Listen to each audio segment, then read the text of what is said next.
और अगर इस शेर को हम सही मायने में समझने की कोशिश करें तो संत दर्शन सिंह जी महाराज ने समझाया क्या है, और यही उस महापुरुष ने उस बच्चे को समझाया कि जब हम ध्यान टिकाते हैं तो हमारा होता क्या है, हमारा ध्यान जो हमारी आत्मा का बाहरी रूप है वो बाहर जाने की जगह अंदर की ओर जाना चाहता है।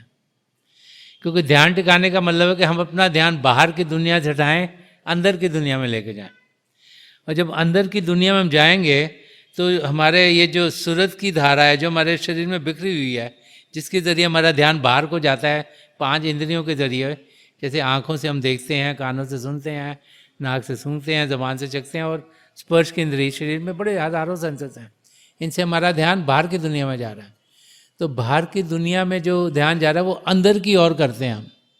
जब अंदर जाता है तो वो नीचे से इकट्ठा होता होता यहाँ, जब हमारा शिव ने तरह 10वां दिन यहाँ एकाग्र होगा, और यहाँ एकाग्र होगा तो हम अपनी सदगुरु की मदद से जो हमें नाम की देन देते हैं उनके नूरी स्वरूप तक पहुँचेंगे। जो रोशनियाँ, आसमान, सितारे, चंद्रमा, सूर्य को पार करके उनके नूरी स्वरूप तक पहुँचेंगे। जब वहाँ पहुँचे उनकी आँखों में देखें तो वो हमें जैसे हमारी बाँह पकड़ के हमें साथ में लेके गोद में बिठाकर अपने साथ अंदर की दुनिया में लेके जाते हैं। तो हम पिंड के देश को पार कर पाएंगे उनकी दया मेहर से। वहाँ के नज़ारे देखते हुए वहाँ से पार करके अन्न की दुनिया में पहुँचेंगे। अन्न की दुनिया के नज़ारे देखते हुए वहाँ पे पिंडी शरीर हमसे अलग हो जाएगा। अन्न से जब पार होंगे ब्रह्मांड तक पहुँचेंगे तो जो हमारा अंडी शरीर वो भी हमसे अलग हो गया, आत्मा के ऊपर जो कवरिंग्स हैं। और जब वहाँ से हम ब्रह्मांड से आगे पहुँचेंगे, जिसे पार ब्रह्म कहा जाए, वहाँ पहुँचने से पहले एक मानसरोवर आता है, और मानसरोवर से पहले एक एरिया आता है जहाँ बड़ी हलचल है। वहाँ पर वो उस भंवर की बात कर रहे हैं संत दर्शन सिंह जी महाराज, जो कि काल देश और दयाल देश से पहले है, मानसरोवर से पहले है, ताकि उस हलचल से हम जब निकलते हैं तब मानसरोवर में पहुँचते हैं, और मानसरोवर में शांति है। और मानसरोवर से पार होते हैं तो पार ब्रह्म में पहुँचते हैं, ताकि काल देश से अलग होकर हम दयाल देश में पहुँच गए। और वो जो इंसान दयाल देश में पहुँच गया वो फिर अपनी सदगुरु की मदद से सचखंड में पहुँचता है, और वहाँ पर उसे अनमोल मोती मिलता है। और अनमोल मोती क्या है कि तब तक पिंडी शरीर, अंडी शरीर, ब्रह्मंडी शरीर, पार ब्रह्म शरीर चारों पार हो गए होते हैं। जितनी भी जड़ता है, माया, इल्यूजन सारी हट गई होती है। हम अपनी निरोल अवस्था में होते हैं, और वहाँ पर हमारी आत्मा पहले अपने सदगुरु में लीन होती है, और वो हमारी आत्मा को प्रभु में लीन करा देते हैं। और जिसे गॉड रियलाइजेशन कहा गया है कि प्रभु को पाना, जिसे मोक्ष कहा गया है, सदा सदा के लिए 84 लाख जिया जून से छुटकारा पाना, वो हम अनुभव कर पाते हैं। तो संत दर्शन सिंह जी महाराज हमें समझा रहे हैं कि जो उस भंवर से आगे निकल गया, जो उधर से निकल के मानसरोवर को पार कर गया, वो दयाल देश में पहुंच गया है। एक बार दयाल देश में पहुंच गया तो वो ज़रूर सचखंड में पहुंचेगा। हालांकि कई आत्माएं चौथे प्लेन में भी अटकी हुई हैं, क्योंकि उनके पास अभी थोड़ी सी कवरिंग उनके ऊपर अभी भी है, लेकिन वो वहाँ जरूर पहुँचेंगी।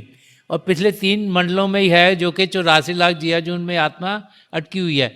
तो संत दर्शन सिंह जी महाराज इस शेर के जरिए हमें फरमा रहे हैं कि जो खुद को ज़ेरे हल्का गिरदाब ले गया, कि जो इंसान अपने आप को, क्योंकि ये तो कोई और हमारे लिए कर नहीं सकता, हमारे लिए कोई भी इंसान और मेडिटेट नहीं कर सकता, भजन सिमरन नहीं कर सकता, हम सब खुद ही कर सकते हैं। और खुद तब करेंगे जब प्रभु की रज़ा होगी, खुद तब करेंगे जब कोई पूर्ण महापुरुष हमें मदद करेगा। क्योंकि अंदर की दुनिया में बढ़ने के लिए हमें मदद चाहिए। बाहर की दुनिया में इतने खिंचाव है, अंदर की दुनिया में और भी खिंचाव है, जिनमें इंसान डूब सकता है। तो कोई ईड़ा के रास्ते में फंस जाता है, कोई पिंगला के रास्ते में फंस जाता है। सुषुम्ना नाड़ी के रास्ते में जाना है, और वहाँ पर हमने देखना है कि हम अंदर की दुनिया में भी, ये जो हम देखते नहीं, कई लोग ट्रांसविजन और कई ऐसी चीज़ें लगता है जैसे वो चीज़ें मिरेकल्स कर रहे हैं, वो लोअर लेवल की शक्तियों में इंसान फंस जाता है कि वो बड़ी लगती हैं, ओ ये तो बड़ा बढ़िया करने का, हम ये भी कर सकते हैं। तो महापुरुष समझाते हैं कि हमें सुषुम्ना नाड़ी में जाना है, और वहाँ पर जब हम जाएंगे तभी हम अपनी मंजिल तक पहुँच पाएंगे, नहीं तो हम नीचे की चीज़ों को ही सोचेंगे कि हम मंजिल पर पहुँच गए और वहीं फंसे रहेंगे। तो यहाँ संत दर्शन सिंह जी महाराज हमें उस यात्रा के बारे में समझा रहे हैं कि अगर हम पिंड से अण्ड में पहुँचे, ये मत सोचे कि हम अपने मकसद तक पहुँच गए हैं। से पहुँच के वो बता रहे हैं कि वो जो रोटेटिंग केव्स बोलते हैं उनको, या वोर्टेक्सेस बोलते हैं, या जो हलचल है वहाँ पर, बहुत सारी हलचल है।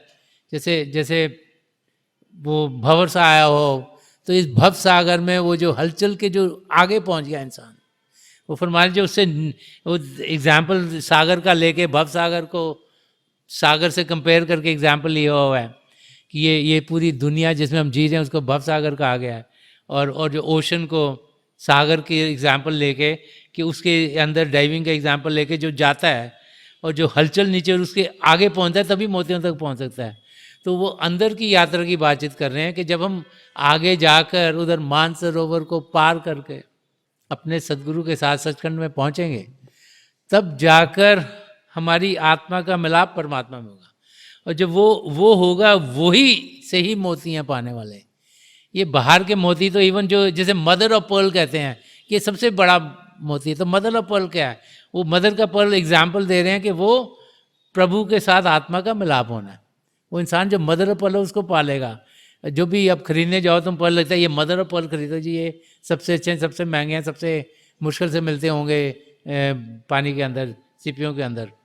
तो संत दर्शन सिंह जी महाराज वो एग्जाम्पल बता रहे हैं कि जो खुद को ज़हरे हल्का गिरदाब ले गया इस बहर से, कि इस भव सागर से, ये जो 84 लाख जुआ जून में हम फंसे हुए हैं, और उसमें ये जो हमारी ये ज़िंदगी दी है, ये जो फिज़िकल एग्जिस्टेंस प्रभु ने हमें दी है, हमें ये मानव चोला दिया है, हमें सब पदार्थ दिए हैं, उन्होंने हमें तैरना सिखा दिया, डुबकी मारना सिखा दिया, सब कुछ हमें दिया हुआ है। अभ्यास करने के लिए जो कुछ हमें चाहिए सब हमें मिला हुआ है। हमने ध्यान अंदर की ओर करना है, हमें किसी चीज़ की ज़रूरत नहीं। हम प्रभु के शब्द के साथ जुड़ सकते हैं। प्रभु ने सब कुछ दिया है जो हमें चाहिए अभ्यास करने के लिए। तो बाहर की किसी चीज़ की ज़रूरत नहीं है कि इस बहर से, कि इस भव सागर में जिसमें हम जी रहे हैं, जिसमें कि हम ये फिज़िकल लाइफ जी रहे हैं, से वो गौरा नायाब ले गया कि जो मानसरोवर के पार चला गया, जो सचखंड में पहुंच गया, वो फिर जो ज़िंदगी का मकसद है, जो अपने आप को सही रूप में जानना है। क्योंकि जब हम पार ब्रह्म में पहुंचते हैं तो हमारे ऊपर पतली सी कवरिंग हमारे सोल के ऊपर है, लेकिन वहाँ जाकर हमें ये अनुभव हो जाता है कि हम आत्मा है। महापुरुष समझाते हैं वहाँ हमारी आत्मा में इतनी रोशनी है जितनी 16 सोने के हो। लेकिन जब वो उतरती है तो सचखंड में जब इंसान पहुँचता है, जब हमारी आत्मा पहुँचती है, तो उसमें 16 सूर्यों की रोशनी होती है, और पार ब्रह्म में 12 सूर्यों की रोशनी है। तो उससे पहले तो रोशनी हमें दिखती नहीं, हमें समझ में नहीं आता हम कौन है। तो पिंड अंडर ब्रह्मांड में हमें मालूम ही नहीं होता हम कौन है। अभी तो हम सोचते हैं ना हम शरीर हैं, क्योंकि अंदर से रोशनी दिख नहीं रही। लेकिन जब पिंडी शरीर अलग होता है और अंडी शरीर अलग, ब्रह्मांडी शरीर अलग होता है, तब जाके हमें समझ में आती है कि हम आत्मा है। क्योंकि अंदर से रोशनी इतनी ज़्यादा निकलनी शुरू हो जाती है कि जो बाहर की कवरिंग है वो उतना ही रोक पाती है। तो उधर एज एन एग्जाम्पल महापुरुष समझाएं कि 12 सूर्यों की रोशनी हमारी आत्मा में उधर हम अनुभव करते हैं।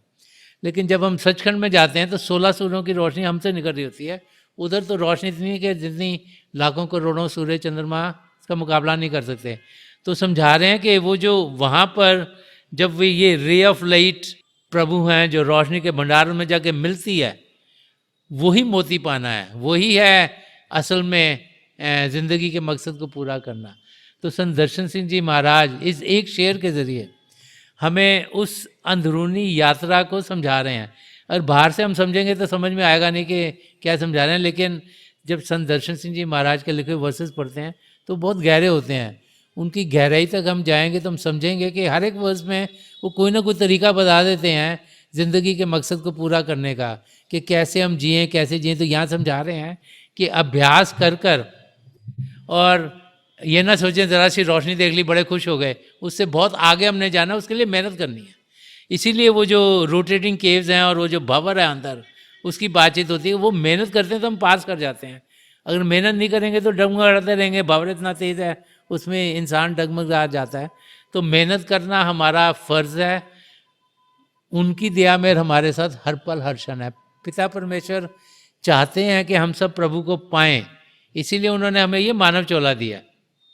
इसमें सब पदार्थ दिए जो हमें चाहिए अपनी मकसद तक पहुंचने के लिए, लेकिन इसका इस्तेमाल हमने करना है। जो इंसान इसका इस्तेमाल करेगा वो अपनी मंजिल तक पहुंचेगा, और जो इसका इस्तेमाल नहीं करेगा वो फिर से 84 लाख जिया जून में भटकता रहेगा। तो बार बार महापुरुष समझाते हैं कि असलियत अभ्यास करने में है, असलियत अपने आप को जानने में है, सही रूप में जानने में है। और असलियत इसी में ही है कि हम अभ्यास करें, अपने मन को शांत करें ताकि अंदर की दुनिया में बढ़ पाएँ।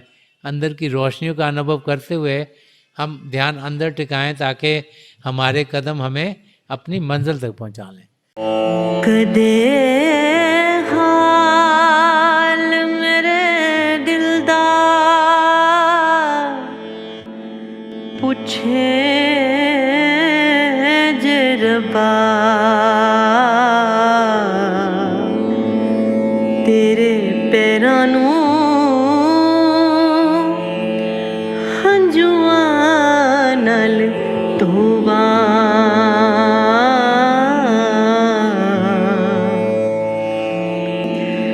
कदे हाल मेरे दिल दा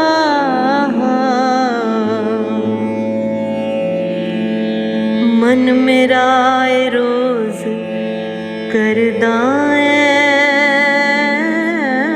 मर्जिया,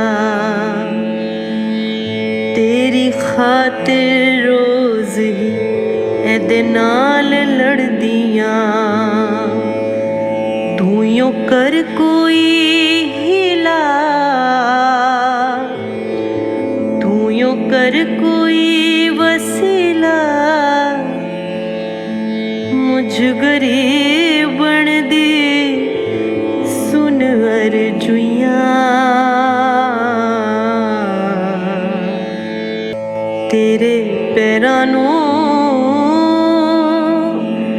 हंजुआं नाल धोवां। शाम ते सवेरे इन्ने सोहणे क्यों ने, कौन है जिन्हें मैं ये सोचिया होवां। उठ जावां गफलत दी इस गूढ़ी नींदों, तेरे नाम दे नशे च मैं हुआ। तेरे पैरां नूं हंजुआं नाल धोवां। साइयां वे तू छड़ दे बेपरवाहियां वे, तेरे दर्शन नूं मैं आइयां वे। हुण आ जा वीर तू मैया वे, मैं नहीं करदी चतुराइयां वे। तू प्यारा है तू न्यारा है, सब दिलां नूं जानन वाला है। मेरा इको एक सहारा है। कदे हाल मेरे दिल दा पूछे जे रब्बा, तेरे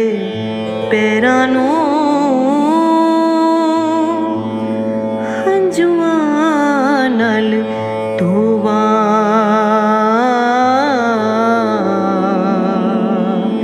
ਤੇਰੇ ਪੈਰਾਂ ਨੂੰ ਹੰਝੂਆਂ ਨਾਲ ਧੋਵਾਂ ਰੇ ਧੋਵਾਂ।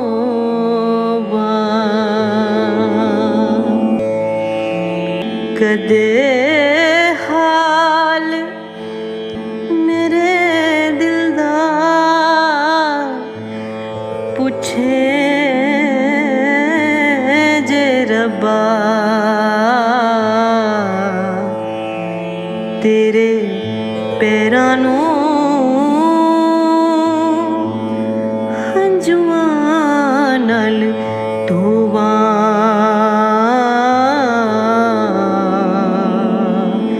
ਤੇਰੇ ਪੈਰਾਂ ਨੂੰ ਹੰਝੂਆਂ